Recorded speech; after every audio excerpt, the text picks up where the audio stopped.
she kept voices.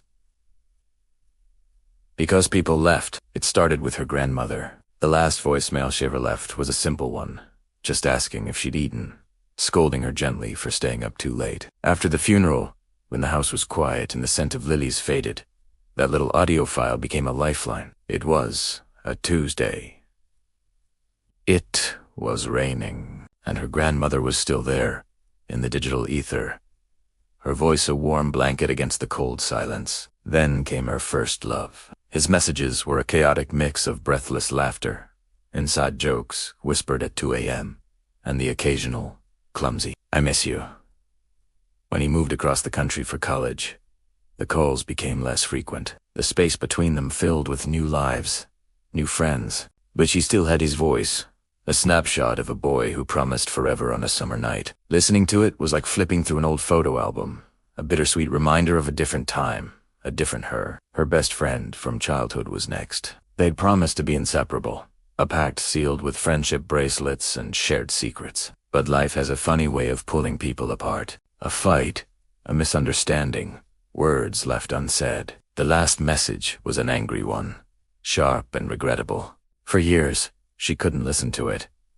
It was a wound she didn't want to touch, but she kept it. It was a piece of their story, the messy, painful, real part. So she became an archivist of goodbyes, a curator of echoes. Her phone wasn't justa device. It was a museum of the people she had loved and lost. Each saved message was a ghost, a fragment of a person preserved in sound waves.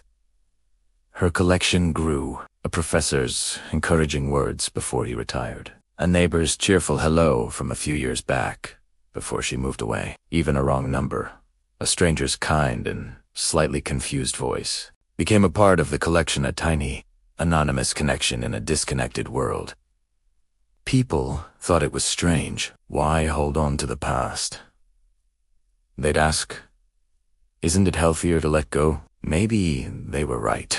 Maybe she was living in a haunted house of her own making, rooms filled with voices she could no longer answer. There were days the weight of it was too much, a chorus of phantoms, all speaking at once. On those days, she'd turn the volume down, try to live in the present, in the quiet, but the silence was always louder. One evening, scrolling through her digital mausoleum, she stumbled upon a message she'd almost forgotten. It was from her father. It was from years ago, after her first real heartbreak. She remembered the day clearly. She'd been inconsolable, convinced the world was ending. He hadn't known what to say. He never did. He wasn't a man of many words. The voicemail was short, a little awkward. He just said, "Hey kiddo, I know it hurts. Just calling to hear your voice." And in that moment, something shifted. She wasn't just keeping voices because people left. She was keeping them because they had been there. Each message wasn't an ending. It was proof. Proof of love, of friendship, of connection, however fleeting. They weren't ghosts haunting her. They were reminders that she had been loved, that she had loved in return. She went back to the angry message from her old best friend. She listened to it. Really listened this time, past the sharp edges of the words, and underneath the anger, she heard the hurt. The same hurt she had felt. It was a mirror. She took a deep breath, her finger hovering over the contact. She didn't call, not yet. But for the first time, she felt like she could. That night, she did something new. She opened her voice recorder.